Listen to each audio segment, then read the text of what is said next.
welcome to the Zakariya Adeel podcast. My guest today is an old friend. I've known him for a while. He's a musician and he's a singer really, and he's also my inspiration because he's been on keto for the keto diet for how long would you say? Nearly 2 years. Nearly 2 years, and he's lost a significant amount of weight and he's kept it off. And I've struggled with mine. I mean, even just within the space of a month, it's crazy, up and down, up and down. Anyway, this is my friend Yiannis. Hello. So Yiannis. Yeah. How have you done it? Oh God, where do you start? Okay, so I think there's quite a lot of complexity for me with my history with food and this sort of very difficult relationship between gaining weight, losing weight, gaining weight, losing weight. I definitely feel that it might not be the case for every person, but for me, there's definitely been some food addiction issues that I had to really address. And I think that it came to a point where I realized that there were certain foods that I had to actually eliminate completely. You know how some people say, oh yeah, but it's important to have a balance and you should be able to have a bit of what you fancy when you fancy it. I don't think it can work like that for people that have as extreme issues as I had with food, and particularly sugar addiction. And the fact that it would always be a spiral, it would be one slip would lead to 2 slips, would lead to 3 slips, and then all of a sudden you're snowballing. Yes. So this is the issue that I think I was I'd had this thing in my head that I wanted to be in the best shape of my life for 40, and unfortunately I didn't make it. I had my 40th birthday party and I was really quite overweight. And I remember feeling so miserable, scooping myself into my birthday outfit and going to my party. And, you know, and it's not the end of the world. We all know it's not just about physical appearance, it's about health and all the rest of it. But it just wasn't very nice feeling not at my best. And I don't know whether it was all those years of sort of trying and failing and doing different things. And like I said, I tried low carb approaches before, but I just don't think I was ever really willing to make that full commitment. And I think the difference between maybe me and others is that I kind of just felt ready to say, okay, I'm ready to do this and to make it a permanent lifestyle choice rather than just a diet. What was it that made you commit to that? Was it the fact that was it the 40th birthday and you were like, damn it, I don't want this to be my life? Yeah, I think it was that merry-go-round. I think it was just seeing how many times I'd been on this doing this yo-yoing, and I think because despite the issues that I'd had with food and weight, I've always deep down been a really health conscious person. My health and, you know, eating healthily and all those things have been quite important to me. And sometimes that felt even worse to have been someone that was quite well informed about what I should be doing, because I didn't even have ignorance as an excuse. Do you know what I mean? So I think it just made it compounded the issue. And I think I just felt like I can either keep doing this, I can keep sort of going on this merry-go-round and like jumping on and jumping off, or I can make a commitment to say, well, actually, what's more important? You know, if I can let go of these things and find a way to make this work as a long-term solution, then surely that's going to be better. And I read this book by the name has escaped me now. It was just called Keto, but I can't remember the name of the someone Emmerich. Okay. Well, if you find out, let me know.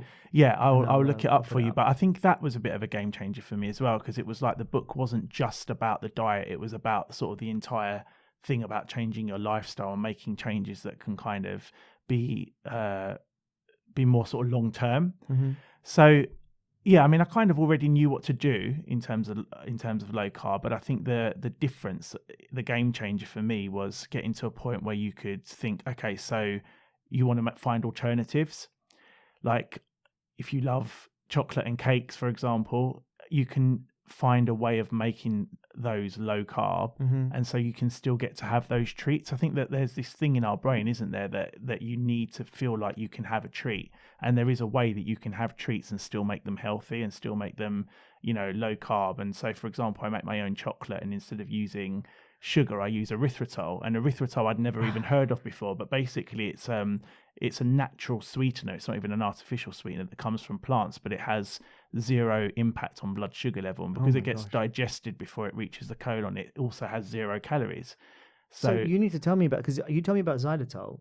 And no, xylitol is a different type of sweetener, but that does still have calories. It still doesn't have an impact on blood sugar. I think it's still considered a low carb sweetener. But erythritol, the beauty of that is that it's calorie and carb free, essentially. So the carbs don't count. They're, you know, like, and it tastes also, the good thing about it is that it's not like stevia, which I do use as well, but stevia's got a bit of a bitter taste. Yeah, it does, aftertaste, whereas erythritol's got a bit of a cooling sensation on the tongue, but it's got a similarity to sugar. It's about 70% as sweet as sugar is. And where can you buy it from? So I get mine online. You can get it from various providers, but I use a company called Pink Sun. That's where I get all my sort of baking stuff from. I get my cocoa butter, cocoa powder, my erythritol, and stevia, all of the stuff that I need for like low carb living, really, from them, and almond flour and things like that. Will you be happy to share some of your recipes? Yeah, for sure. Because I thought, okay, cool. That would be really good. That would be cool, because actually I do kind of because I love cooking, and I love experimenting. It's probably been an advantage to me as well, because I'm quite good at being creative around stuff like that, and so I've managed over time to sort of build a bit of a catalogue of things that I can make, whether they're sweet or whether they're savoury, that kind of help to make the diet more sustainable in the long term. But I think the other thing is that you definitely need to start from the keto place, because I think that's the level of commitment that you need in the beginning. But I don't kind of measure my ketones or anything like that. I know that some people that do the diet would say that they do that religiously, and everyone's got a different approach.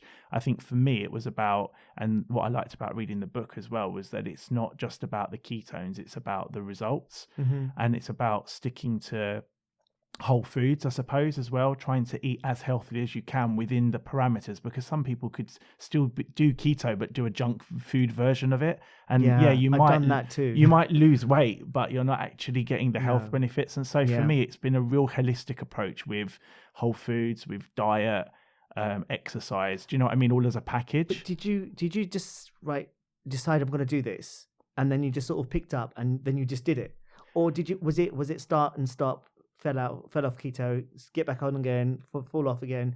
How was it like when you made the commitment? Were you there like 100% and then you stayed, or what was the journey for you? So I think that there was a 10-year period, I would say, prior to making that commitment on the 10th of April 2016.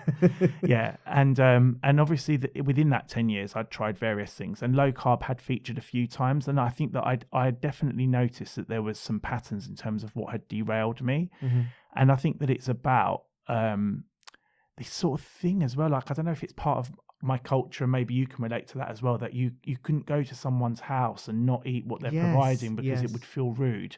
And or you couldn't go to some event and just feel like, oh well, if they're not, I can't ask them to cater for me, and so therefore I'm just gonna have to eat what's available. Do you know what I mean? And there's some of that in it as well. So how did you overcome that? Well, I think I just got to a point where I thought, well, I do have a choice. I can choose to say, well, I don't eat that, so therefore I'm not going to. And I think it was almost thinking of it, if someone's a vegan, I mean, I don't really obviously champion veganism because it's pretty much the opposite to a keto or a low carb diet, and isn't particularly healthy. But I think that they would commit to saying, this is the way I eat. And they wouldn't just suddenly go, oh, you know what, it's my friend's wedding on Monday, I'm going to have some roast chicken. This is true. Well, they wouldn't. And so I think that's the point, is you think, well, I'm not going to just go to someone's party and eat carbs because it's someone's party. It's like, and I did have a really, really consistently long period of time where I never went, widely outside of the parameters. Like when people describe a blowout, I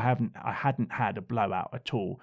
But funny enough, recently, it was my grand's funeral, and at the wake, it was the first time, but I think it had been long enough. When you've done something for long enough, you can trust yourself. At the wake, there wasn't any food that I could eat apart from cucumber, tomatoes, and celery. And I thought, well, I'm either going to starve, or I have to go out and get something, or I just eat what's available for this one day and trust myself that it's been over a year and a half, and I know I can do this and get straight back on. And I did. But I think previously, I hadn't had long enough to prove that to myself. And I think I was in such an unhealthy place mentally that, one slip, it becomes a self-flagellation, doesn't it, as well? You punish yourself by thinking, well, you know what, you failed, you might as well just go back to what you were doing before now. You can't do this. And I'm sorry to hear about your nan, your gran. Yeah, I mean, my nan had Alzheimer's for a long time, so obviously it's sad when anyone passes, but in this instance, it was kind of a relief for her, and it was hard because she'd kind of stopped really being able to communicate and recognize who people were for quite some time. But yeah, so what I was getting to was that in the past, I think I'd noticed that there were certain things that would send me off track, and one of them was alcohol as well, which is why I chose at the very beginning to sort of drop that too, because I'd noticed that what would happen is I might do 2-3 months on a low carb diet, then go out and get really drunk with some friends one night, and then at the end of the night, because I'm not quite in my right mind, I would just binge on something like whether it's a 12-inch Subway or and then loads of cakes and sweets, and then it was just that. I think because I am so predisposed to that intense addiction to those foods, it just... Let's talk about this. What was it? Was there something that, like, would you say you're an emotional eater? Or you were an emotional eater? Yes, I think that when I was younger, and this is part of what I did as well, because I kind of really went back and sort of studied. I think that when I was younger, there was a lot of emotional eating, but I think as I got older, I realized it was more of a physiological addiction rather than just an emotional one. Okay. Yeah. So I think that it was probably worse. That's probably why I was able to do it now, and maybe I wouldn't have been able to do it 10 years ago, because I think I'm in a better place emotionally and psychologically now than I was then. And I think that it was so many things back then, whereas in the end, I think it ended up being like, I have a real issue around this food. It creates some sort of reaction in me that makes me want to continue eating, and it just makes me crave. And like I was one of those that if you'd go into the shop to buy a person would have like one Cadbury's cream egg, I'd probably want 3 or 4 or 5 to kind of hit that spot. And it's something as well that you're ashamed of, so you'd do it in secret. You wouldn't be wanting to tell people about that. It's so weird that you've said that, because so it was my birthday 2 weeks ago, right? Yeah, and it was your birthday a few days ago. Exactly. Happy birthday! Thank you very much. So I was doing keto up until my birthday, right? I'd done 3.5 weeks, and then my birthday hits. I had this party in Blackfriars Bridge, and I don't know. I mean, we had 4 cakes. We had 4 cakes. I just came off of keto for that, and I swear to God, since then it's been 2.5 weeks since then, and I haven't stopped. I've binged almost every single day. I did a podcast on the 22nd of January. We filmed it, and you look at the image of me then and the image of me now. Even now, I can just see my belly just sort of protruding.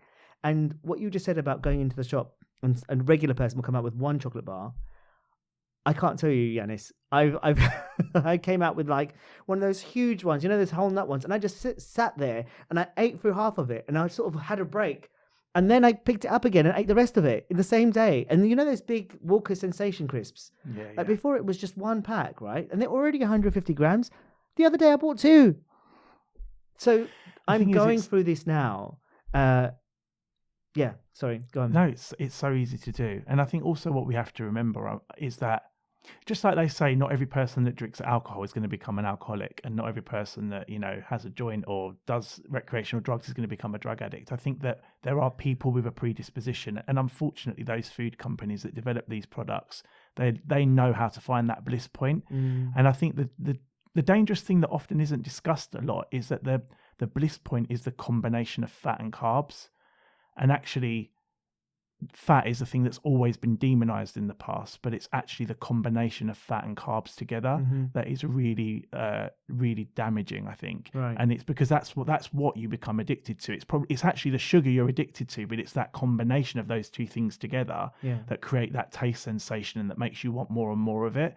And that's why I think that, people say, oh, but how can you eat so much fat on a low carb diet? And it's because your body will process that fat. It will use it for energy. But if you're combining it at the same time with carbohydrate, they're actually competing almost for processing for energy in the source. Body. Yeah, exactly. Because one's a primary energy source in the absence of the other. Yeah. And if you have both together and then you have them in excess, you've almost got a double whammy of all that extra storage going on, plus insulin.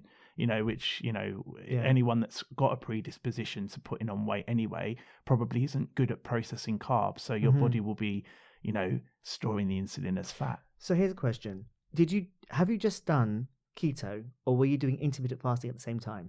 Yeah, I've done both actually, because Okay. I learned about intermittent fasting, and actually I would never have thought intermittent fasting would be possible for me. I mean, but when I was a carb addict, Hmm. well, like a fat and carb addict together, Yeah. I couldn't probably go more than 2 or 3 hours without eating. It would be an insane I thing, feel you, man. and wake up absolutely starving. Like it Yeah. would be the first thing I would want Yeah. to do when I woke up in the morning was eat. That's why I thought this intermittent fasting, how can that work? Because I would eat so much, and then I would wake up the next morning absolutely famished and I needed to eat by 8 o'clock in the morning. Since I've been doing intermittent fasting, so when I do keto, for me it's almost like the two come together in a package. Yeah, hand in hand. Yeah, I'll do intermittent fasting and keto at the same time, right? I say keto, but it's the two together. yeah. And I lose weight quickly. I'll lose weight quickly. I mean, you said that you lost 3 stones in 3 months, was it? 2 to 3 months? No, I need to think back, but I think you do lose a significant amount of weight at the beginning. Obviously, in the initial sort of 10 pounds or so is water weight, loss, yeah. and Because glycogen and stuff. Yeah, because I can totally lose about 12, 13 pounds in a month, the first month. Yeah, But because I've never really gotten, the longest I've done it without coming out of it is 6.5 weeks. yeah. And then I've not gotten beyond the 6.5 weeks yet. So I don't know. I can't really say. I mean, I lost a lot of weight at that time when I did do it for that period of time. But then as soon as I come off, I'll binge. I'm like, I've been without carbs for 6.5 weeks. I'm gonna get that big whole nut chocolate bar, but everything else, I'm gonna go to the fried chicken place.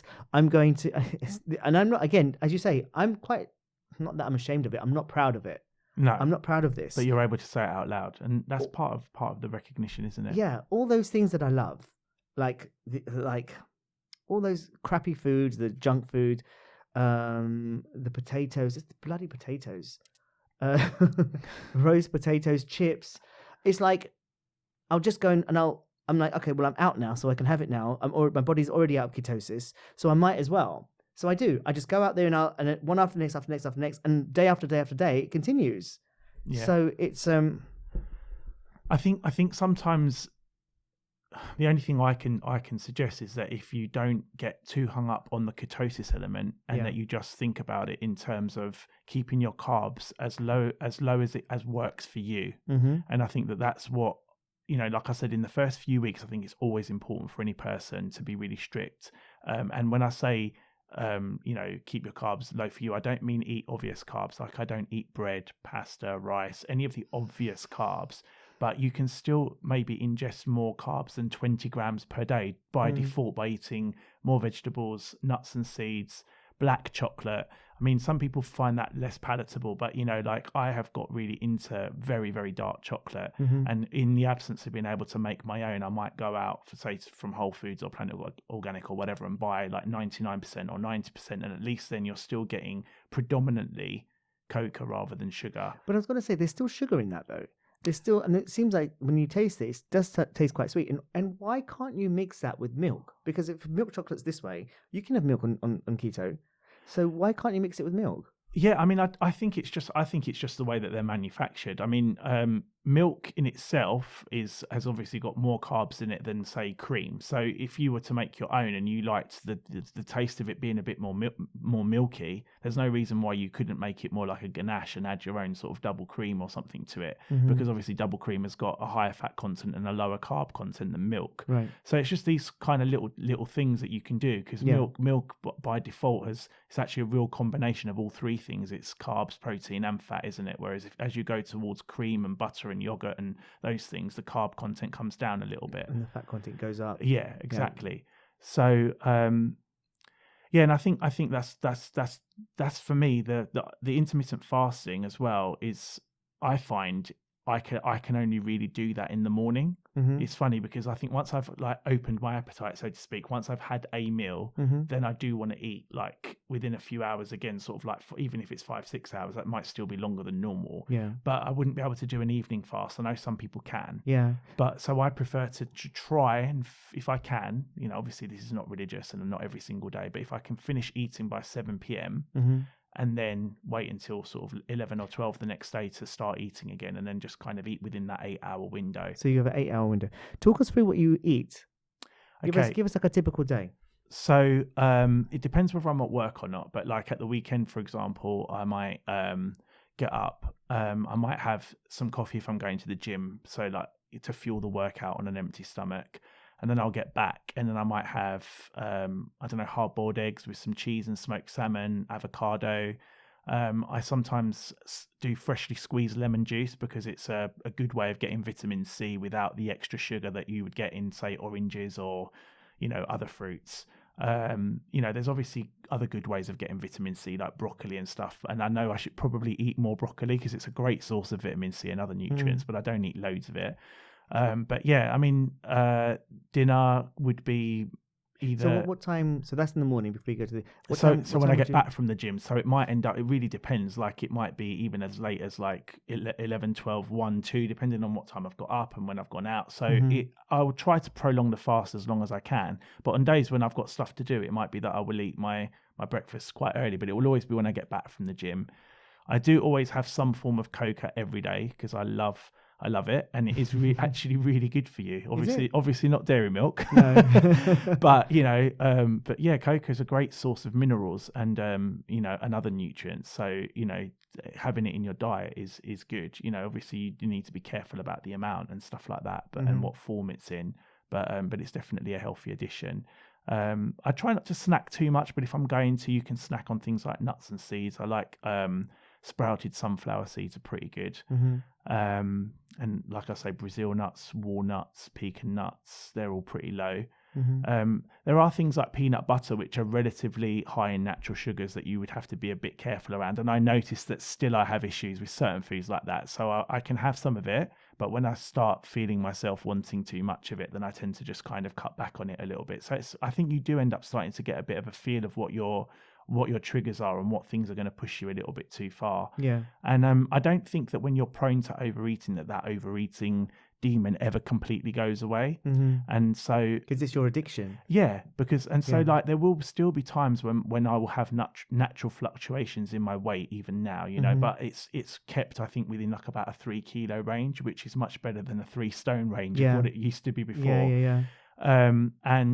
And I do think that 3 stone range. Can you? Well, yeah, maybe even more. Yeah. I remember where I used to like lose weight and then I would slowly gain 3-4 stone and then be just like, obese again and then have to start from scratch. And thankfully, in the last year or just more than a year, I haven't had to have that extreme battle. There's still always little battles, and I think it depends. Like when we have family come to stay, like my partner's mum comes to stay with us, you're not 100% in control of the cooking, and also there's that cultural thing of the way that you eat. Like I tend to want to plate up my food. I know exactly what I'm going to eat and it helps me with my boundaries. But if we're eating like that as a family, everything gets put on the table in the middle, and that's when I think it's my natural impulse to just continue eating if the food is there, because there isn't that natural off button that most people will have. Okay, I've eaten now and I've had enough. For me, I can just carry on. So give me your top 5 tips. Like, for example, that was a good tip just then where you said I put it in my own plate. Yeah. And so I know how much I'm going to eat. That's a good tip. We'll make that number. We'll make that number 5. We'll make that bonus. So give us another 5 tips that you found really helpful for you, just to keep you going. Like whatever it is that you've done. Like even if it's just like a certain food that's been really helpful that you repeat every day, like boiled eggs. Or give us your top 5 tips that you've found that you do consistently that have helped you. Okay, I think. Really taking like a genuine interest in the whole picture rather than just like so as in like what it really means to be eating healthily, to look at the sort of what we need to be nutritionally sound, so to speak. And I think that's very different to what the public health information is that's out there. And I think realizing the value of meat and dairy and fish and all of those things, animal-based foods, has really helped me, because I think I always knew they were good, but I don't think I realized that actually they're so much better than what we're constantly told, which is that plant foods are the ones that are superior in terms of nutrient content. They're great as supplementary if you pick the right ones, but your primary nutrition should come from foods of animal origin. That's what I believe, and that's what I have been reading more and more stuff to support. So I think that's the staple. And also, like I said to you earlier about avoiding junk foods, even if they are keto junk foods, just try your best to avoid them as much as you can. Okay. Drink That's lots 4. of water. So we've got 5, which is 5 is take a holistic approach and learn about everything. Yeah. 4 is avoid junk food. Yeah. Okay. So 3, exercise, I think, is 3 really is important. exercise. What do you do? And I don't think exercise is just about. It's not really just about weight loss. It's about everything else that comes with it. There's so many benefits to it. What And comes also with it, just- Yiannis? Well, in terms of how it makes you feel, and the fact that the two go hand in hand. Whereas before, I think I've always been quite good with exercise, but and that's probably a really good way of showing that actually you can exercise as much as you like, but you can't outrun a bad diet. Yeah. Because some people will say, "Oh, as long as you go to the gym, you can eat what you like." Well, that's not really true. They don't know. But if you do the two hand in hand, then you just really get to see this lovely synergy between them. And I think it continually spurs your motivation, because there's obviously the physical healthy benefits, the endorphins, the thing that you feel on the inside, but then there's also the fact that you start to look in the mirror and feel happier with what you see. And that sense of well-being is really important as well. It's not about vanity or conceit or anything like that. It's just about getting to a place where you're more comfortable in your own skin, and I think that tends to be a self-perpetuating pattern. But how does exercise come into force when doing keto and intermittent fasting? Like, do you have the energy to exercise or not? Yeah, and I think this is another misconception, is that people have this misconception that you have to fuel your workout with carbs. But if you're on a low carb diet, you're predominantly running on fat anyway. That is your primary fuel source. So unless you're eating so many carbs that your body's defaulting back to running its engine on carbohydrates, then you will. I mean, like I said, I go to the gym on an empty stomach in the morning, and I'm absolutely fine. I don't feel fatigued or anything.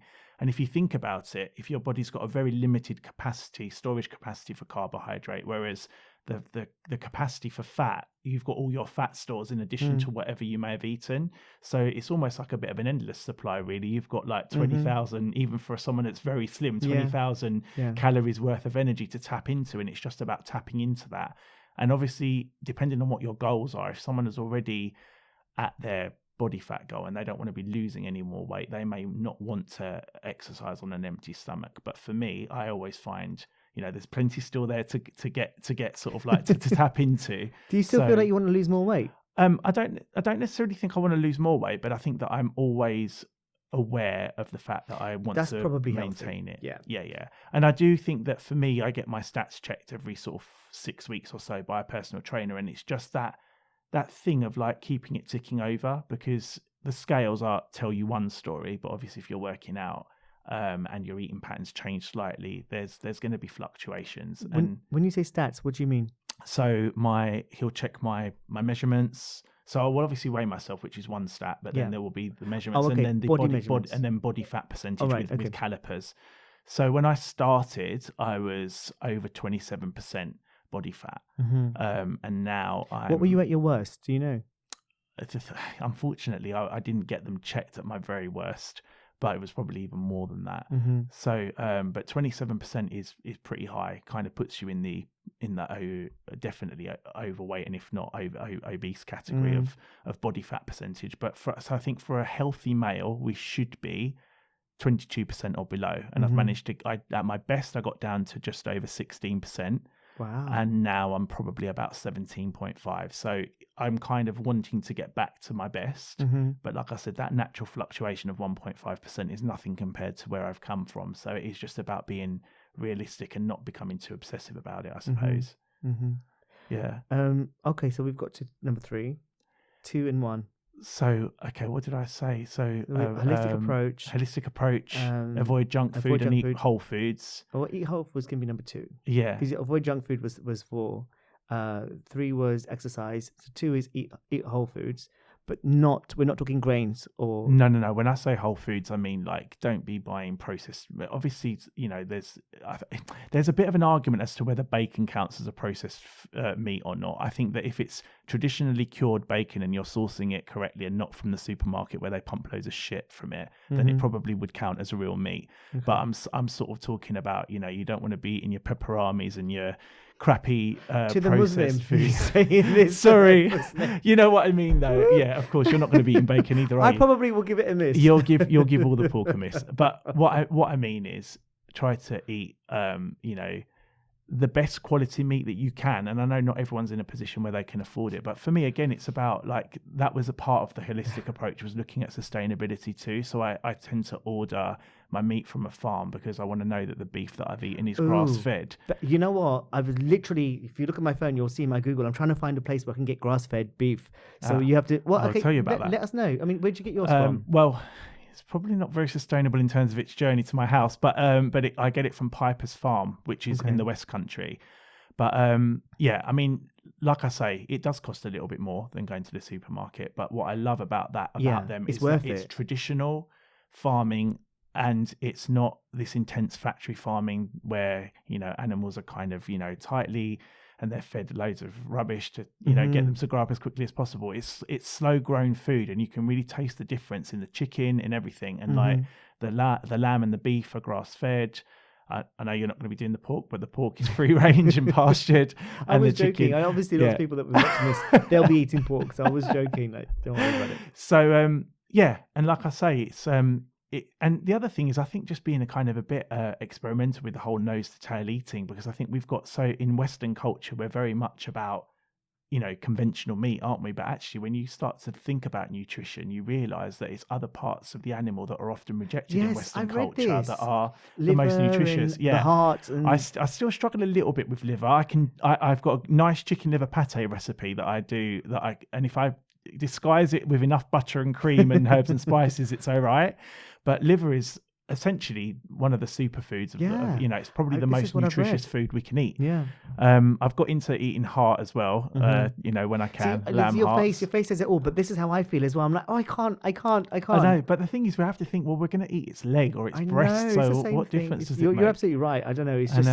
And bone broth, again, it's one of those things. It can be a bit of a commitment to do it, but in the winter especially. Do you make your own? Yeah. I've started making. I made one batch so far, and it was just amazing. In a slow cooker, did you do it? In this, no, I've got a pressure cooker. Oh, okay. So I was supposed to put it on twice, so I left it for an hour and a half twice. Supposed to do it twice. I only did it once. It still worked. It was so nutritious. Yeah. When I was on keto when I was having it, and when I ate it, my body was just so happy. It was because I'd fasted and I just had it in the morning, and then I ate around 3:00 that day. I only eat once when I do my keto. Oh wow! Okay. Yeah, that's amazing. That's not true. I'll eat twice, but within a 4-hour window. Yeah. So basically, what I'll do is I have a huge salad. You can extend your fasting window. So I'll eat loads of meat, and then I'll sort of wait 2 hours, and then I'll have a salad. So to me, that's eating once because it's within a 4-hour window. But that's what I tend to do when I do it, and like I say, I lose weight quickly. But when I come off, I might need to stick to an 8-hour window because I think that might be more sustainable for me.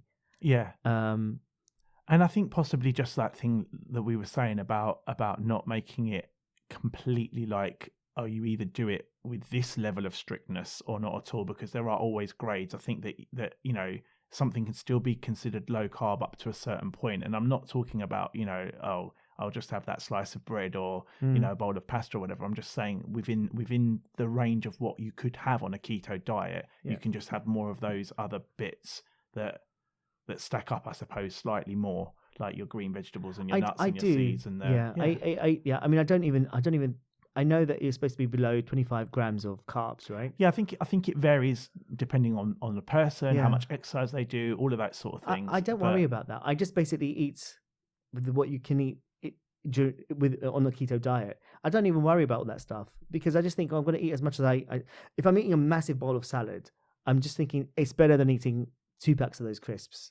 Absolutely. So I just don't think about it, but and it works. And like you say, it's about making those changes, isn't it? And about starting somewhere. And then if you find that big bowl of salad, because it has got tomatoes or whatever, they're all good things, but they can add up to a bit of a sugar spike in someone who's sensitive to sugar, even if it's natural sugar. Yeah. Then you just reduce that slightly, and you add more of the other things to it. I don't even do that. I don't even think about that. I just basically eat the healthy foods. When I'm doing keto, I'll just eat a lot of healthy foods.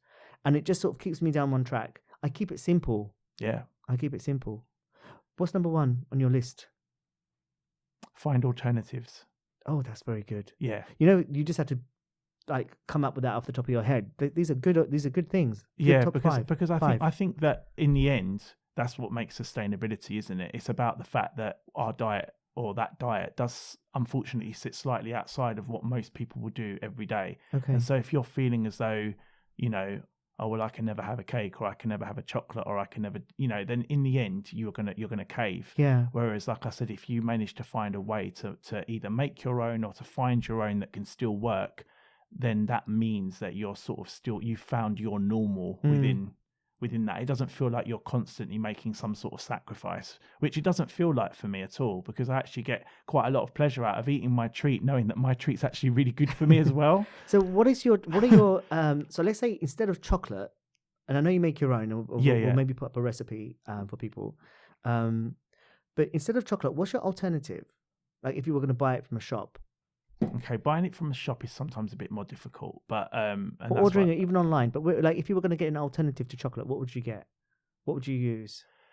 Well, like for example, I usually would make it and then portion it up and freeze it and then take it. So like if I want to after lunch at work, I'll always have some sort of treats. And at the moment, I've got like something that I made out of like hemp powder with erythritol powder and cocoa powder and double cream and blended strawberries, and it sounds like a bit convoluted, but actually it's got such a lovely taste, and cinnamon. So it's kind of a bit like a no-bake cake. But then there will be other times, like I've done this peanut butter and cocoa nib cake before that's got like a buttercream in the middle, again using sort of butter and erythritol instead of butter and sugar, and that feels like a real cake. So do you use erythritol instead of xylitol? Yeah, I do. Most of the time. Yeah. Did you not? Wasn't it you who told me about xylitol? No, I don't think it was. I might have mentioned erythritol to you. Okay, you must have mentioned erythritol, and I thought it was xylitol. Somebody else has mentioned xylitol, and that's what I use now. Yeah, and I mean, I don't think there's anything wrong with it. I think that there probably are different. They have different advantages. Like I know that I haven't yet made my own homemade ice cream, but I've heard that erythritol doesn't freeze particularly well. It makes it really solid. So I think if you were to do something like homemade ice cream, then xylitol might be a better sweetener for that. It's great for tea. And it's good that it's natural as well. Yeah. And this is the thing that I was kind of like wanting to steer away from artificial sweeteners. And I try to avoid soft drinks and all that sort of stuff. Because again, even though you could technically say, oh well, I can have a Coke Zero, or I can have a Diet Coke or a Sprite Zero or whatever, it's still got loads of crap in it. So it's I've heard not good things about aspartame. Exactly, and that's what I try to avoid. Even in the chewing gum that I buy now as well, it means you're spending a little bit more on aspartame-free chewing gum. But I'm not sure how strong the evidence is. But when you hear it enough, you think, well, I'd rather avoid it and stick to a sweetener that's natural, because at least that seems like a healthier option than something that's artificial. Yeah. So, and the other thing I was going to say is drink lots of water. Okay. But I mean, hopefully people do that by default. But it's important. Okay, we'll clamp the avoid junk food and eat whole foods as one, so that you can drink loads of water as number one, because I think that's kind of number two, and then number one is have alternatives. Yeah. Or whatever. I'll throw something together, and I'm going to put it on a picture of your face and these down there. The top 5. Yeah, the top 5. Yeah. I was going to say, we were talking about the beef. Yes. Do you know about the carnivore diet? I do. Yeah. I actually did. I wanted to just try it. Yeah. So I did 6 days. I mean, obviously 6 that's not days. very long. I was thinking about doing 30 days. Yeah, I've heard about 30 days. I completely understand the ethos of it, and I've read a little bit about it. I suppose my only thing with it is that it kind of is a mono diet, and I understand that. Maybe for me, it's just, I think that diets that are too extreme in one direction or the other, it's almost like the complete antithesis and opposite of veganism, isn't it, essentially? And I think if I had to choose between the two, I would definitely choose carnivore, because I think that you would get more of what you need for your body from that. I was a bit concerned about the lack of vitamin C in the carnivore diet. I know that there's quite a lot that sort of mitigates it and says, oh, your body doesn't need as much if you're not being exposed to free radicals, and you're not having the anti-nutrients that come from plant food, so you don't need as much of it. But that would probably be my only concern with carnivore is not having any obvious intake of vitamin C. Although actually, not many people know this, but liver contains more vitamin C per 100 grams than an apple. So I suppose if you're having liver that isn't too overcooked, especially chicken liver, I think, within carnivore diet, then you probably will be all right with that. But it depends if you like it or not. Well, I was thinking specifically the beef. I was thinking about doing 30 days just eating beef. Yeah, I've read about that as well. Because what I've heard is that if you do that, it resets the gut. Because there's nothing, there's like, for example, if you have plants defend themselves by putting some sort of chemical in the seed, so that when you eat the seed, it makes you sort of sick, or it makes some people sick. I mean, some people are already allergic to the chemical that they put out, but that's the way that the seed defends itself. So the thing about beef, especially free range beef that hasn't been tampered with, no hormones or anything like that, there's nothing that's going to send your gut into a tiz about it. So therefore, it allows your intestinal tract and your gut just to fully reset itself. Yeah. And I thought, well, that would be interesting. And apparently this is helping people with autoimmune issues. It's helping people like with so many illnesses, because once they do a reset. And some people have realized that they're allergic to so many things, and the only thing that their body can handle is beef, is free range beef, grass fed, free range. Is free range the right word? It's not, is it? Grass fed beef. Yeah, grass fed beef. Yeah, because I suppose grass fed beef would, by nature, should be free range because they're out grazing rather than being locked in a barn being fed grain, which they're not supposed to eat. No, yeah. So that's why I thought it would be interesting to try as a reset. I have read it, and do you know what? At the end of the day, I think that 30 days it's long enough to see whether it makes a difference, but not long enough to do any damage. If, say, do you know what I mean? It's say if say it's not the right path. Do you know what I mean? I'm not sure I would have the discipline to stick to, but I have read. I mean, obviously, there's a lot that comes up in my Twitter feed because I suppose it's very intuitive to what you follow, and so I do see a lot of carnivore stuff come up, and I do often dip in and out of it. I think that I would probably, if I wanted to do it, I would probably want to do it a bit more widely with other animal products too. And I know that's what my uncle has done. But then I also did read this thing about how you just eat grass-fed beef for 30 days. Yeah. And that's all you eat. That's why I thought I'd try that. I thought it would be a good. I didn't think I was never very good at following any diets. But when keto and intermittent fasting started working for me, and I've done them intermittently together. It just changed my ability to perceive myself. So I thought, well, if I can do that, I can actually do diets. And so I thought, well, because I cannot tell you, right? I was not able to leave the house until I'd eaten something by 8 o'clock. I had to have something by 8 o'clock. Otherwise I felt dizzy. Yeah. And then so I thought, okay, well, that's a big block for me. So when I did the intermittent fasting, I wasn't going to eat anything until initially my friend was doing it and he wasn't eating until 7 o'clock. So I tried to do that, and I just realized that 7 o'clock is too late for me. I'm happier eating around 2, 3 o'clock, or even 1 o'clock. That sort of lunchtime time. And so that became my habit. Then I would, but it meant not eating anything at 8 o'clock in the morning. And the first 4 to 5 days were just hell. Yeah. And I was lucky that I didn't have anything to do. I just stayed in bed and I read books, and I got through it.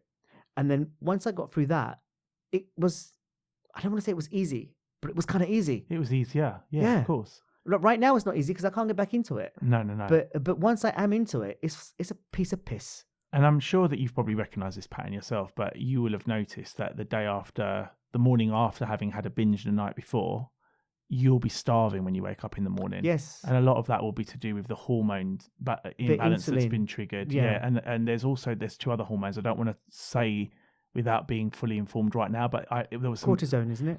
No, it's ghrelin and another one, but there's one that is responsible for hunger and the other one that's responsible for appetite or something, and they compete with each other. Right, ghrelin's the hunger one. And there's also the other reason why they say, I read in this book, that you shouldn't eat too late at night is because one of those hormones competes with insulin, and so obviously if you're going to bed and you've only just eaten sort of in the last 2 hours, and that insulin is competing with one of those other hormones, I tend to find actually that if I haven't eaten for about 3 or 4 hours before I've gone to bed, I do sleep better.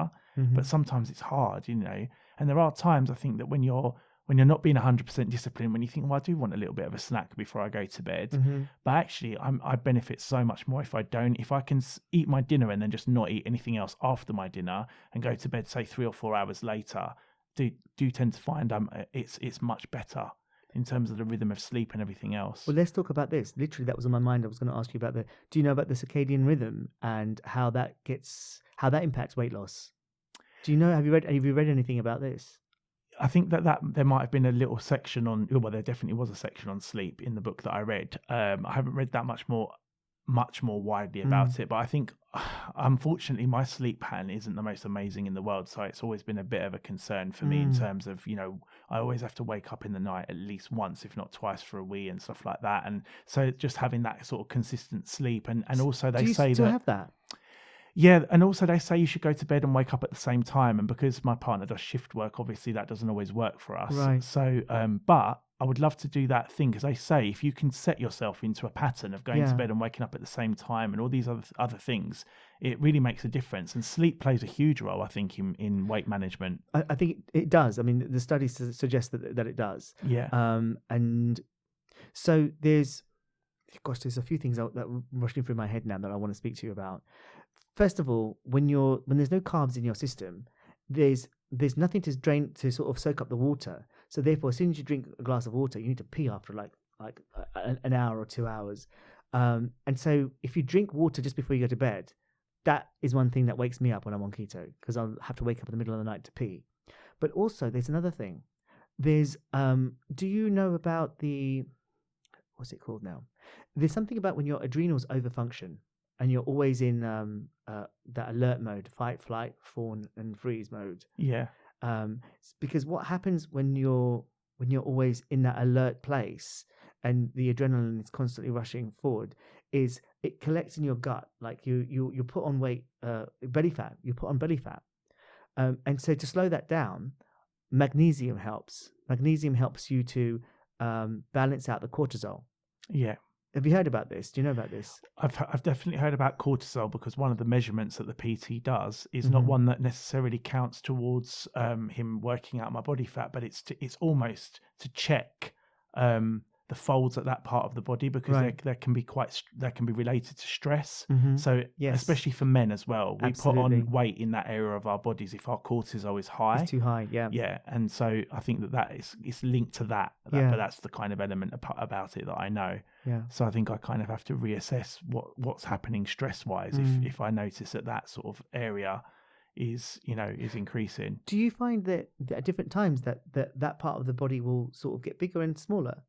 Yeah, actually, I think, I don't know if it is for, obviously everyone has their different points, but for me, it's not my actual waist, but it will be the area around my navel, the central belly. Yeah. And so if I have any fluctuations at all, that tends to be the bit where I will gain weight and the bit that will protrude.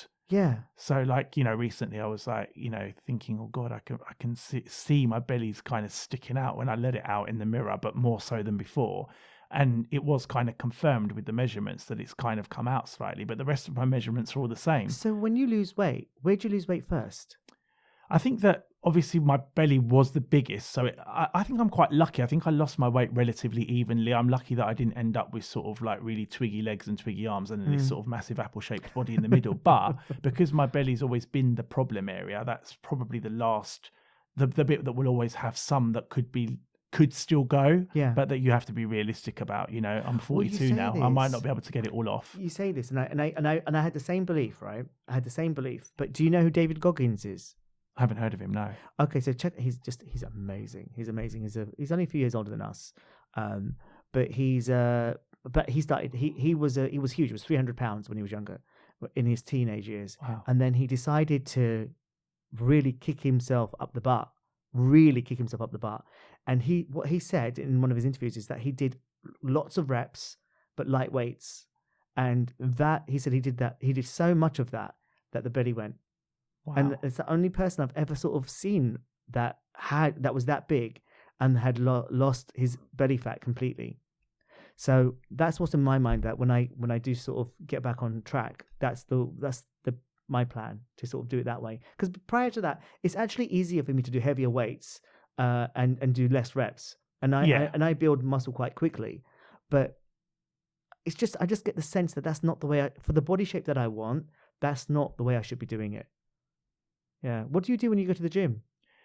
I do a mix of stuff. I'm not the hugest fan of just doing straight cardio. Mm-hmm. So I build cardio into my resistance workouts by doing, there's a word for it now, and I can't think what it's called.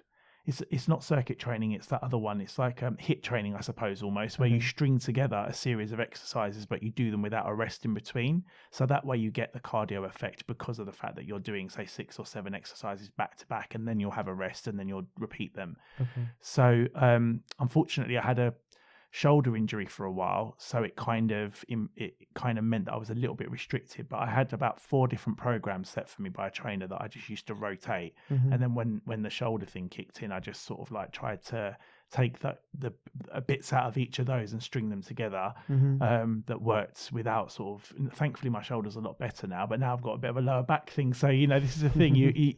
There are some drawbacks to training, which is that you sometimes get injured doing it, but I really, really enjoy my gym workouts, and I think that's such an important part of the thing as well. When people feel like they're forcing themselves to go to the gym, but I absolutely really love it. I love the sort of rush that I get from it, and it's just really annoying when you've got something that holds you back.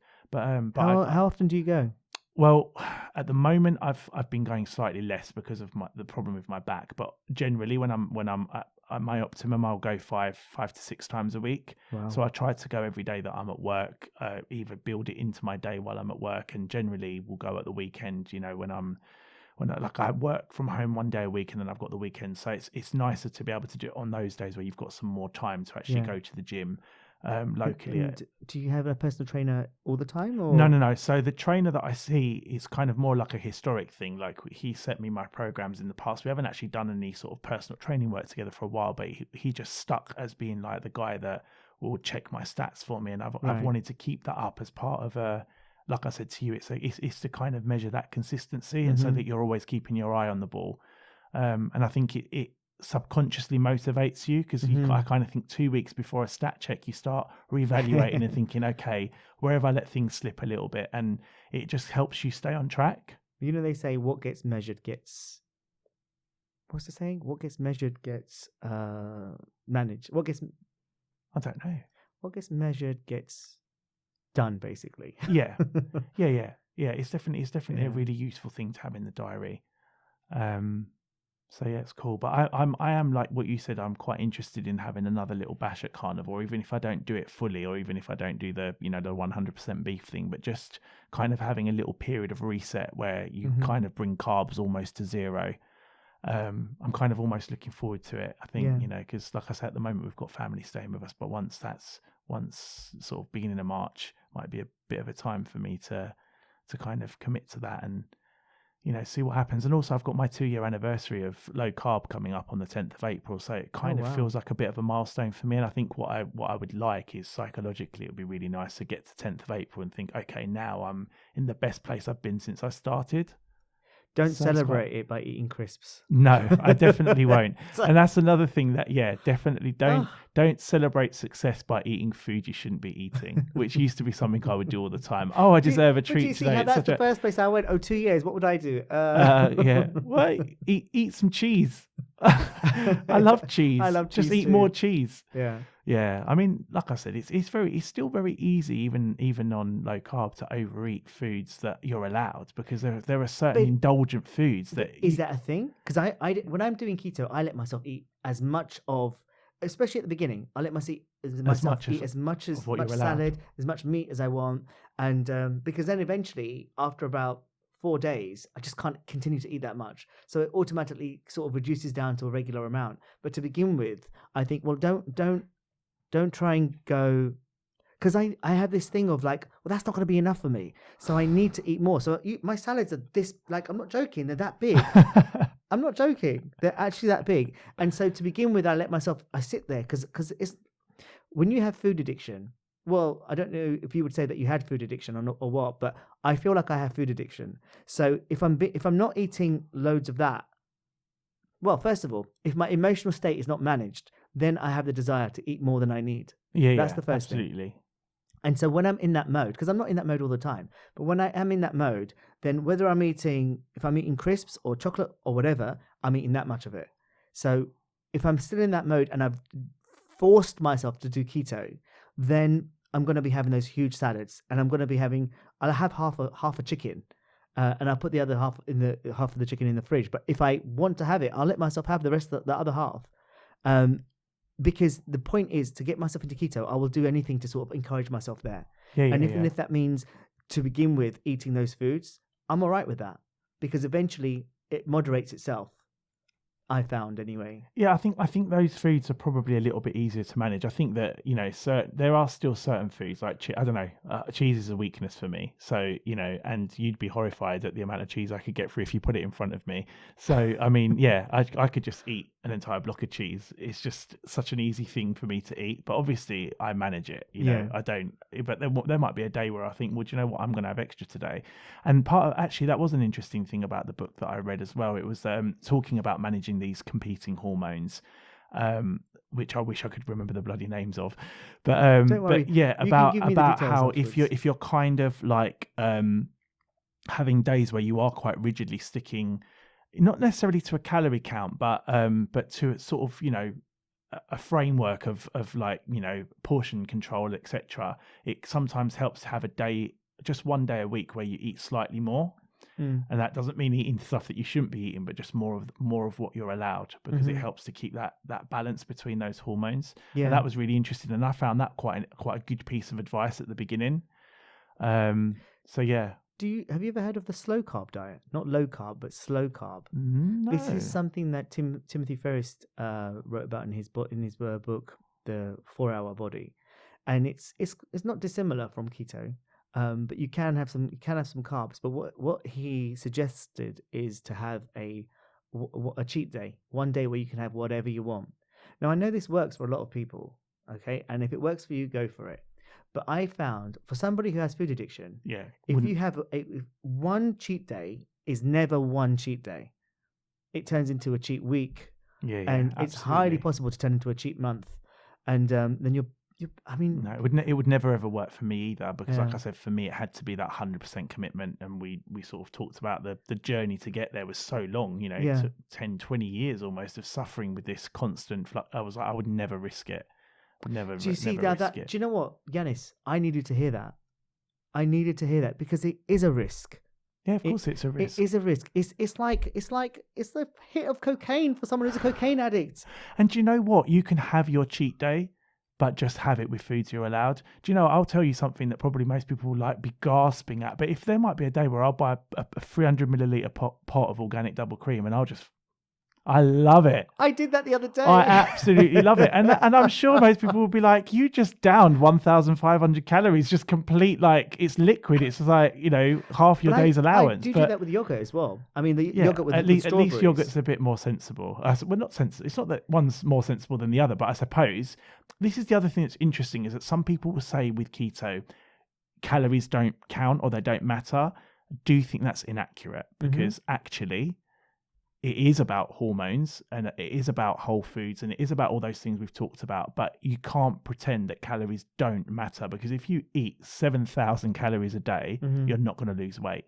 And I think that's part of the thing as well, is that I needed to get that reality check in my head for someone that's a natural overeater. And I think the other thing that's really interesting is that someone described fat as the lever. So basically you have your carbs are preset, aren't they? Because you kind of aim to between 20 and 50 grams a day.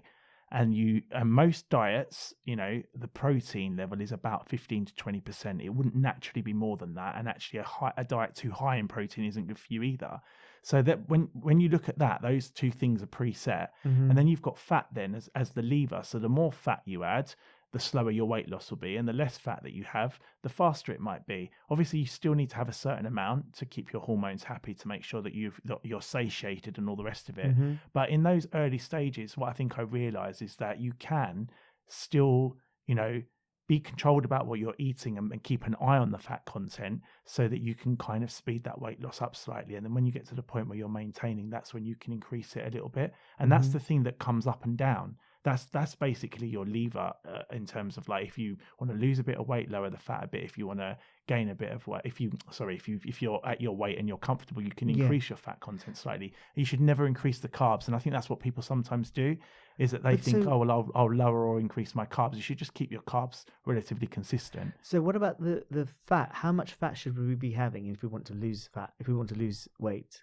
I think it's really dependent. I don't think you should put a number on it, but I do think that you need to like be realistic about the fact that, you know, when you look at fat, it's got a higher calorie content than carbs and protein. Yeah. So it's just about having a mindfulness to that, really. So it's not about sort of counting calories, because I don't think you ever have to do that when you're on a low carb diet, but it's just having an awareness that if you're going to have half a block of butter with your vegetables and your chicken, that might impinge your weight loss. Sure. But I think it's just about looking at your results, really. I was going to say, talking about results, I had my cousin, still have a cousin, she's still around. She was doing keto, and she was having bulletproof coffee.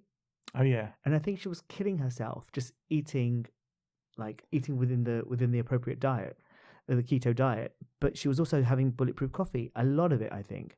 And I think she didn't lose any weight.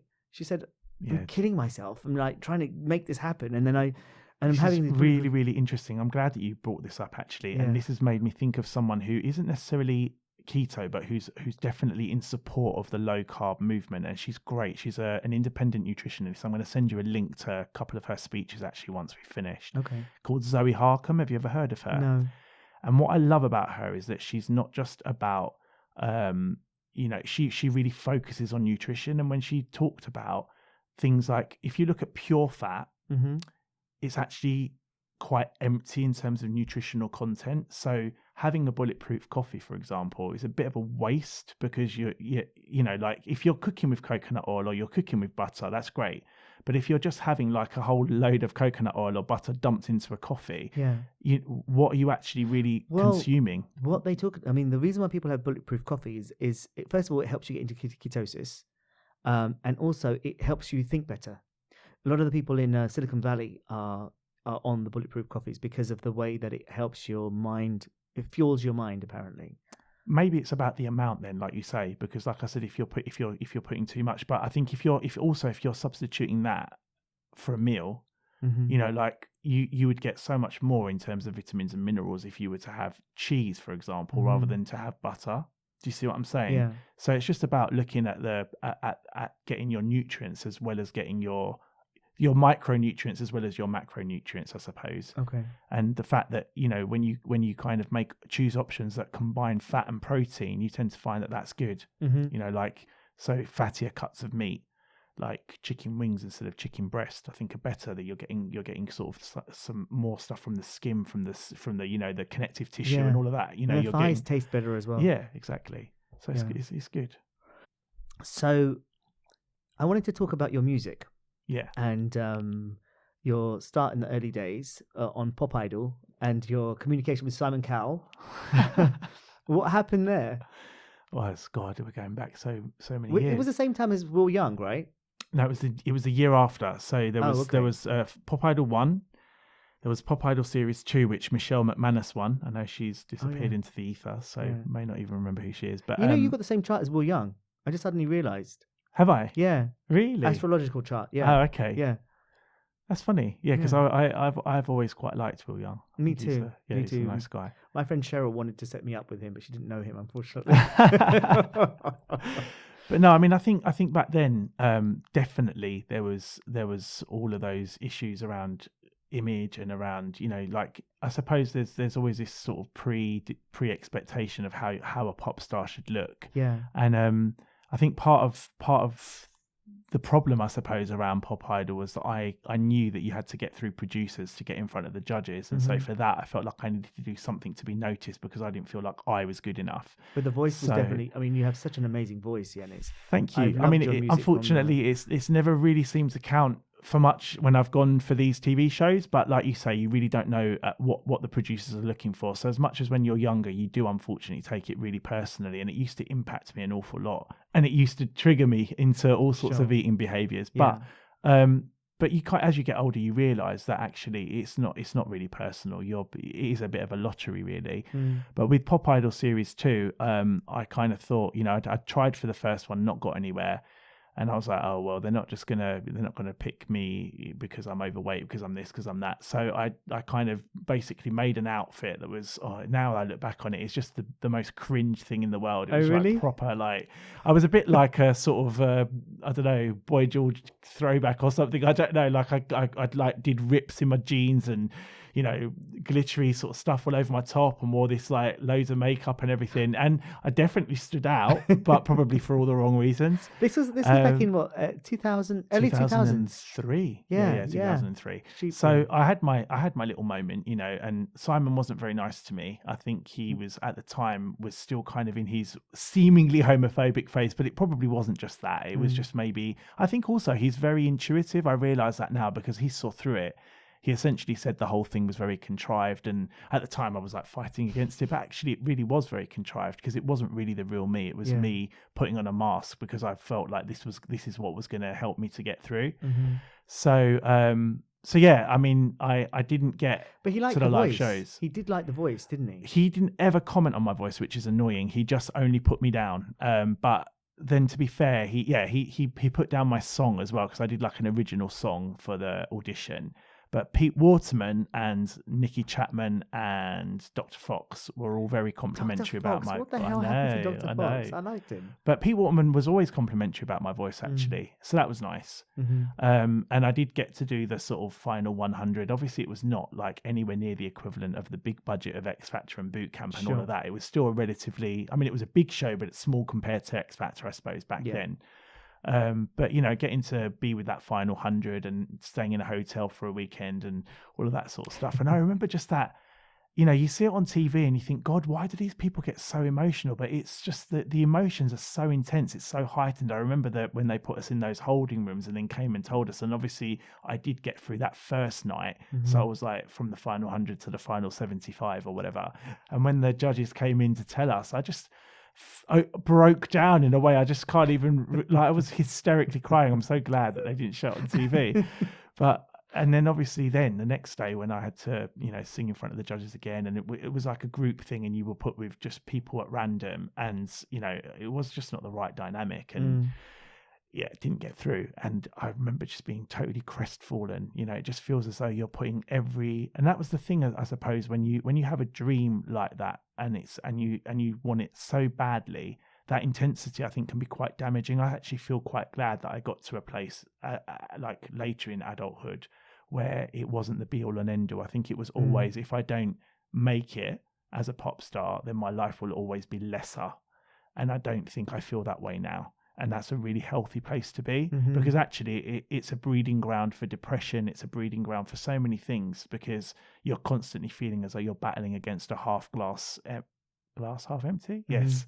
Do you know what I mean? Yeah, I really do. So I think now I can feel content that, I'm not writing it off, but I'm actually fine with the fact that it might never happen. And if it does, it would be an amazing bonus. Someone decides one day that they hear a song that I've written and they want to give it to someone to record, or, I think that I know that I should be actively doing something towards it, but I think that I tried so hard for so long that I've lost a little bit of that desire to push.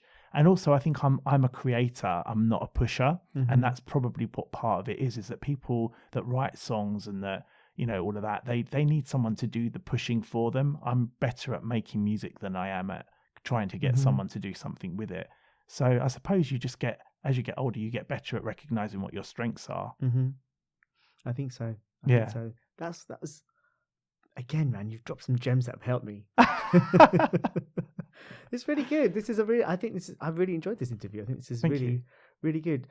But okay, what I was going to say is maybe that's the sort of mindset you need to be successful in that industry. So have you thought about doing anything else, like The Voice or anything? Yeah, I mean, I must admit, I didn't apply to The Voice this year. I have applied for The Voice a few times. I can't remember how many series I've done now, but I'm sure I've been to auditions 4 times. And again, it's a similar process. You have to audition in front of producers first. And I think there's quite a few rounds before you actually get in front of the coaches, really? even though that's not how it seems on TV. So I remember getting through the first round, the first 2 times I went, and then sung in front of like a second set of producers, and then just never heard anything, because I think if you're successful, you get called back for like a third one, I think. But then there was 2 occasions further to that I think were a bit more further apart, where I went and I didn't even get through the first round. And of course, your ego does get a little bit bruised, because you think, well, I can sing, and I'm not being arrogant. I can sing. No, you've got a really good voice. But at the end of the day, when you watch, I mean, I probably don't know if I should say this or not, but when you watch things like The Voice, I mean, it might be, to other people, it might be a good voice, but to me, I might be just sitting there thinking, I have no idea why this person's been picked. But then you've sometimes got a musician's ear. You have a musician's ear. I mean, ear. sometimes it is about the fact that I probably like conventional, belty goods, like what we call sort of a singer. And I think with shows like this, they're probably looking for something unique, something different, and all of that. And sometimes that might mean that the voice isn't necessarily pleasant to some people's ear, but it might be something that stands out from the crowd, or they see them more as an artist than a singer, and that's all fine. But I've always struggled with some of that, because I think, well, actually, to me, you're not a good singer at all, and I don't understand how you're in that position. Usually, I mean, what I find is they choose people who have a story. There is that as well, and I think they've become a little bit less ashamed of that. Actually, they kind of are almost like, well, yeah, it is. It's all part of the package, isn't it? Because people are investing in that when they're watching a TV show. Yeah, and perhaps there is something about the fact that I'm perhaps a little bit too ordinary. Not ordinary as in boring, but just not. My story doesn't necessarily stand out from the crowd, perhaps. So, like I said, I think in the past I used to get so hung up on. I mean, I remember when I went for X Factor, and it was like the be all and end all. I remember once I even cancelled a holiday to Japan to go and see my friend. And that was for a preliminary X Factor audition, like even at producer stage. It wasn't even for later. I was properly like, and I was so brokenhearted that I didn't get through. And I think now, God, I must have been mad. And it's like putting all your eggs in one basket. But I think it's because you see something like that for what it is. And I think that's what it was for me. I used to see it as the platform, to the springboard to what you could be. Because it gives you exposure, doesn't it? Absolutely. And the thing is, you do have to take it that seriously. If you're going to be a success in that world, you do have to take it that seriously. So, I don't know. Did you do the right thing? Did you not do the right thing? That's subjective. But if you're going to be a success in that world, that's how serious you need to take it, if not more so. So, I don't know. No, it's do you have regrets? No, I mean, no, I don't think I do. I think that I have regrets about the fact that I allowed my life to be so impacted by the rejection, by the whole thing, I suppose, at the time. I think that I look at the place that I'm in now, and I do wish I could give the younger me advice about so many things. What would you say? I think just what would your advice be? Not necessarily about well, let's talk about the music stuff first, and then other stuff. What would you say to that child? Teenage Yiannis. That there's so much value in other things as well as that, and I think that maybe there was just a part of me that was so desperate for validation, because isn't that a lot of what fame's about? Because now I don't think I'm fame hungry at all. I would love to be successful, but actually I'm not desperate to be famous. I actually think that that's probably far less attractive to me now than it ever used to be. Whereas I thought, well, I was a little fame whore when I was younger. I just really, really, really wanted to be famous. And also, I just think, what's that about? Fame is different. It's very destructive, isn't it? Yeah, but it's like, you only have to look at look at people like poor Caroline Flack. I mean, I know that her situation is different, but think about that life wasted because of that spotlight, because of how the hounding and the scrutiny, and you just think, there's no privacy at all, and the bullying on social media. It's a very different, exactly what you say. It's a different game now, isn't it? Really, it's a weird thing, because now that there's social media has created the ability to kind of be famous, that at least within your own following, followership, whatever you call it. So everybody thinks they're a celebrity in their own little world, and it's like, what is fame now? They just aren't stars like they used to be. There's no the Michael Jacksons, the Madonnas. We have Beyonce. There's just fewer and fewer and fewer of the big stars, and it's like, do you want to be on the peripheral of that? Because that's not very sexy or classy. No. And to be one of those big stars, you have to, I don't know, you have to be in with the establishment. You have to be, and that's not, you have to have something to give to this establishment. Essentially, and this might sound like a terrible thing to say, but maybe you have to sell out a little bit. Yeah. And yeah, you do. You do sell your soul, essentially, don't you? Yeah. And I think, who wants that? It's just, fame isn't appealing in the way that it used to be back when we were younger, when we were like teenager, early 20s. No, It's just not the same kind of fame anymore. Because I was trying to be an actor and I was doing comedy shows and that sort of stuff. But this is what I'm saying. Like, some of the stuff you're saying that you've sort of worked through is kind of hitting me, because I'm probably still there. You know, I'm doing acting training again, trying to get myself back into the flow with it. But I think I'm just not done with it yet. I'm not entirely done with it. I've got a few more things that I need to sort of get sorted. But there's nothing to say that you can't act, and that you don't have to have the toxicity of some of the stuff that might necessarily come with it. It's just about success, isn't it? I'm not trying to be Leonardo DiCaprio. Yeah, of course. and I think you know, as I've gotten older as well, I think I'd have, whereas before I wanted to be the star, I think I would have been a lot more content further down the line to be a songwriter. But unfortunately, even that pathway it's not an easily, you know, like if someone grows up and says, oh, I want to be a doctor, I want to be a teacher, there's a really specific path that you can follow. Yeah. I think I'm great at that sort of thing. Like, if you tell me the steps to take and the how hard you have to work and all that, I would do all of that. Mm-hmm. But this doesn't have a preset or a path that you can follow, unfortunately. And that's what makes it such a difficult thing to do. And unless you've got the right connections or the right ability to push yourself in the right way and all of that, then you know, you may not necessarily be successful. And even down the songwriting route, I have tried that. I've tried to contact publishers, but you just find that you come up against so many barriers, because a lot of it is an inside, it's almost like an inner circle, isn't it? Yeah. And unless you can penetrate the inner circle, then you don't really have the opportunity to get, because you get a lot of people say to you, oh, but you write such great songs. And I think, well, I think my songs are good, yeah, but maybe they're not commercially viable. Maybe they're more suited to musical theatre. Who knows? I don't know. But I still remember Breaking the Habit, man. That was such a tune back in the day. The point is that, you know, that they're not perhaps been heard by the person that can do anything with them. And some of the people that have heard them have said, sorry, no, this is not what we're looking for. And once you hear that enough times, you think, okay, well, maybe it's just my friends and family think I'm a good songwriter. I don't know. I don't know. People have different taste, I guess. Yeah, exactly.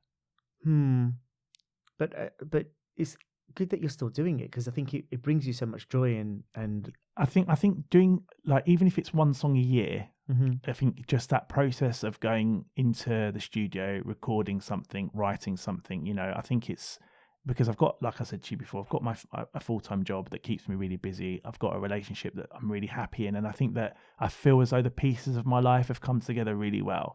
But music will always be a part of my life, and it will always be something I want to do, like in terms of, you know, creating. But even just getting into the studio twice this year and recording 2 songs has been great for me. What did you record? So I recorded a song for my friend Billy for his 40th birthday.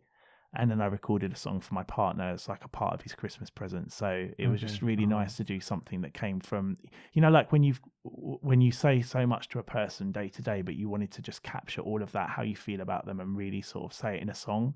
And there's been previous songs that I've written, you know, that have been for him, but this one felt even more special, I think. And it was just really nice to give it as a present just for him. Do you know what I mean? Yeah. So That's an amazing gift. Yeah. And I think it meant a lot. So, and I think it said everything I wanted to say. So, like, I can always listen to that and think, this expresses exactly how I feel. So, when you look at the music world now, like, who do you listen to? Who do you think is really good? And kind of, I think I've kind of got a little bit lost in not being that. I don't really know that much about what's current at the moment. And sometimes I think Billie Eilish is quite interesting. That's all I know. Someone else has said that to me, and I feel like I don't know enough about her. I bet I've heard her stuff and not even realised it's her. But I think I need to look her up, because I'm getting her name. I'm getting her name coming up quite a lot. Yeah. So yeah, I feel like my voice is going. I'm getting very husky. Just start singing. Yeah.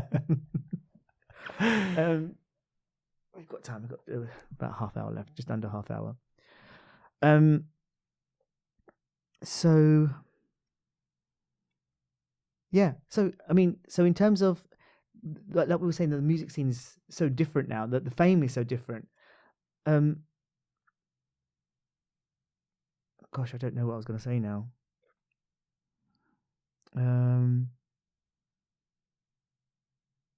Yes, I do actually. You know, when we were talking earlier about the food stuff, the keto stuff. Yeah. What I wanted to ask, I wanted to ask about you and as you were growing up. Were there, because I didn't know whether this was too personal to ask. No, right? go on. But do you think, you said about the physiology, it was emotional eating I was asking about, and some people just have a physiological response to food. Yeah. What I find for myself is when I'm emotionally wrought, I want to eat. I think the emotions stimulates the physiology, and the physiology, then I need to eat. Okay. No, you might be right that there's a predisposition as well. I get that, and I don't know if I ever mentioned to you that I tried Overeaters Anonymous. We're going back to probably around that sort of time, early 2000s. I do think you mentioned it to me years ago. And it's interesting because they talk about food addiction, or sort of the food being like the symptom rather than the problem, and I think that was what I struggled with, is that they were talking about it as though it was purely just a thing like that people use, like it's just your drug of choice, I suppose, rather than like alcohol or cigarette, and it's kind of a mechanism of pushing down emotion or of not dealing with stuff or whatever. I think that's true, and I don't deny that, because I think but I think that was part of the reason why I struggled, because for me it didn't feel like it was always just that. It felt like it was a real combination of the two. And like I said, as I started to, I suppose, unravel, and not that I'm like Mr. absolutely resolved all my issues, but as I got to a place where my emotional and psychological issues, I think, were in a bit more of a stable place. And I think for me, finding love was a huge thing as well. It had been like this really big void in my life, and then having that, I think, has really helped to settle me down. That's a big thing for people. For some people, it might be more important than others. For me, I think it's paramount. It's like I have no qualms saying that it's probably the most important thing in my life, and having that part of my life sorted, it really helps everything else to fall into place. For other people, they might say, well, that's not the most important thing for them. Might be their career or whatever else. I suppose it's true. People are different, but what I have observed is the people who don't have those things stabilized are the ones whose weights yo-yo.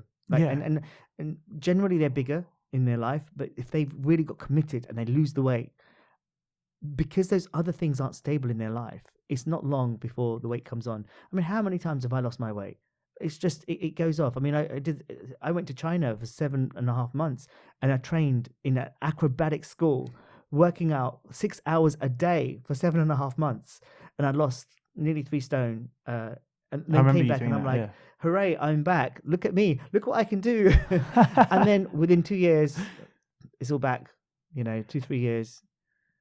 But I think that I have been with my partner for nearly, it is 7 years now. So, and for many of those years, I still continued with my problems. So I suppose what I'm trying to say is it didn't solve the problem, but it was just that it probably made it easier to detach the emotional side of it. I suppose if you're fighting one battle rather than two, do you know what I'm saying? Because that's when I realized, I think, that for me, I needed to solve the physiological element, because some of the emotional problems that were related to me wanting to overeat had fallen away naturally, I think. And then it was just about, well, actually, there's more to it than just the emotional side. There's a real problem where if I eat that, it kind of just triggers me and it makes me want to eat more. And I do think that there is probably a certain amount of it that is that mentality of, now that I've broken it, I can't stick to it anymore. It was almost like a spell. It's so weird. It was like this thing that, like, once you'd broken it, the magic was gone, and that was it. You just kind of had to fall and let yourself immerse yourself in it for months, and then almost wait to recollect your strength to try again the next time. Yeah. But I think that was what I realized I needed to break, was that pattern. And like I said, I know that I had this one day at the wake where I did come off, but it was so far in, it didn't derail me, I think, because I built enough self-trust to know that was a one-off. But it did. But don't get me wrong. For a couple of weeks afterwards, it was a struggle, and there was still that little niggle, and there was still that desire to. Oh well, maybe now that I've done that, maybe I can just have one of these, and it will be okay. And that's how it all starts, because it's the little devil on your shoulder type thing, isn't it? Yeah. And with people that have got the issues that we've got around food, it's so much about silencing that voice, because as soon as you give into it. You can give into it maybe once, maybe twice, but then on the third and the fourth and the fifth time, before you know it, suddenly you're straight back to where you were. And I think it's very, very. How did you silence it? I think but it mind was. you, I think you had such a. You've been doing it for so long that it was actually, they said that the brain,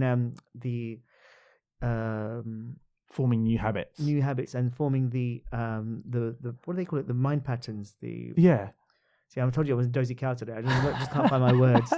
But it's basically the more you do things, once you've done something consistently for 21 days, it changes and it becomes easier to do. So because you had a good so long that I'm sure you were able to just use your willpower, just say, you know what, no. But you tell me. I don't want to put words in your mouth. No, I think that's right, and I do think that that there is such an interesting thing about willpower, because I don't know how to articulate this. I realized that, when people say, oh, people that are, that can't stop eating or that are fat or whatever, they've got no willpower. But actually, I realized that willpower is like, there's a finite amount of it. It's kind of almost a bit of a misnomer in some ways, because if you think about it, I don't know if you remember, I did Light a Life once. Yeah. There are not many people that I know, even without a weight problem, that could go without eating real food for 3 months. And so for me, that means my issue wasn't willpower, it was something else. That makes sense. And so I suppose it's the same with this. It's like when people say, oh, but how do you have the willpower to not, and that's what it is. It's, for me, it doesn't feel like it's about willpower. When I committed to keto, it was about making a complete commitment to something. And then it doesn't feel like it's about willpower anymore, because that's the issue. It's when you say, oh, well, I have a little bit of that. It's, if you don't have it at all, you don't need to have a little bit of it. But if you have a little bit of it, then you can't stop. And that's where I think addiction takes over, because that's when it's not about willpower anymore. I've got friends who can. I've got friends who and that's different. Are able to have a little bit of this, a little bit of that. And I've tried to explain to them, I can't do that. Yeah. And I think understand. that sits outside of willpower for me. And maybe what you've said just now about that sort of 2-week period after that one day, maybe that was a little bit about willpower, but that was just about sort of making sure that you don't slip. But once you've slipped, I think then it stops being about that and it starts being about something else entirely, and it becomes about that addiction again, doesn't it? And something taking over you become a slave to something, and it's like the loss of control. That's really what it's about. Is that at the moment I feel, or in the last 2 years, I feel like I've been in control. I still think that I'm as obsessive about food as I ever was, but it feels like it's like a healthier form of obsession where I'm in control of it rather than being a slave to it. And that's really the difference, I suppose. Maybe there's something to aspire to on my part. Yeah. Still be obsessive about food. Just be obsessive about different types of food. And I think that started. Like I say, I've been doing keto on and off. Yeah. I just won't weigh myself at the moment. I just don't want to know where I am. No. Yeah. And that's okay as well. You definitely want to get to a point where, and sometimes you might even want to start and then give it a couple of weeks and then weigh yourself. Then I'll weigh myself. Yeah. Because sometimes it's nice to do it at the beginning, and then you can kind of really see that big difference. But it's not really about the weight, though, is it necessarily? No, it's about all of the bigger picture, about how you feel about yourself, about feeling in control, and then all of the other things start to fall into place. I'd got up to about 96 kilograms about 2 years ago, and I thought, this is just crazy. That sounds unbelievably light to me. Well, I was heavier than that. I was 100 and something kilos, but I wouldn't weigh myself when I was at that point. Right. I finally weighed myself at 96. I'd been much heavier, and so I thought, okay, so this is where I'm at here, and that was at the point where I took a sort of snapshot, and I thought, okay, now I need to work my way down.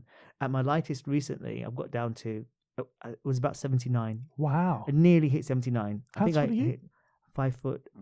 Well, I say 5'9". I'm 174.5 centimeters. We see, because I started at 117.5 kilos. You're and much taller than me. Yeah, and I'm relatively broad as well. But I mean, now I'm probably between 92 and 93. So obviously that's not that far off your 96. But I know we're completely different. And my body shapes shape and is sizes, exactly. but... Yeah, I'm. Yeah, when I lose weight, I go quite slender. I'm quite a small little thing. Yeah, I think it would be really nice to get to 90 kilos. But like I say, I'm not gonna like hanker over those 2 or 3 You look great, kilos. Yiannis. Honestly, you look great. My target is 75. If I can get to 75, that does seem really light. But like you say, well, at my lightest, I was 65. Wow. Back in the day when I was 22, 23, and that was that. I got to 10 and a half, between 10 and 10 and a half stones is where my body was comfortable when I'm healthy.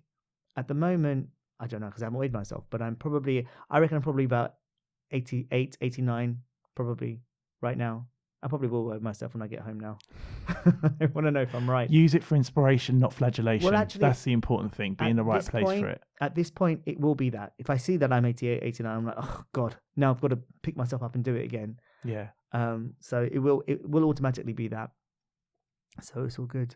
That's cool. All right. So I want you to tell us, tell everybody how they can get in touch with you, how they can find you on social media, and find you on Instagram, and stay in touch with you if they so choose. If they want to. Yeah. Because I think the advice, I wanted to do this podcast because I've seen the results. I've seen what you've done. And anytime I have asked you about the keto stuff, there's so much knowledge there. And I thought this would be very helpful for me and for other people.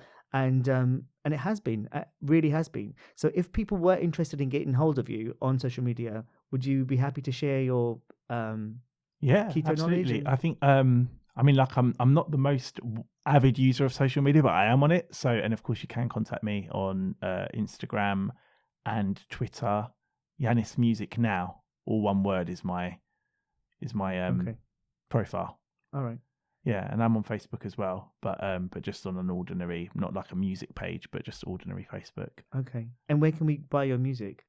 I don't have music for sale at the moment because I hadn't worked out how to actually get it on Spotify, but you can listen to my music on SoundCloud. And again, it's the same thing. The SoundCloud link to get to the main website, and then Yiannis Music Now is one word, and that's YIANNIS, Yiannis Music Now. Okay. And there's quite a lot of my music on there. Are you not on CD Baby?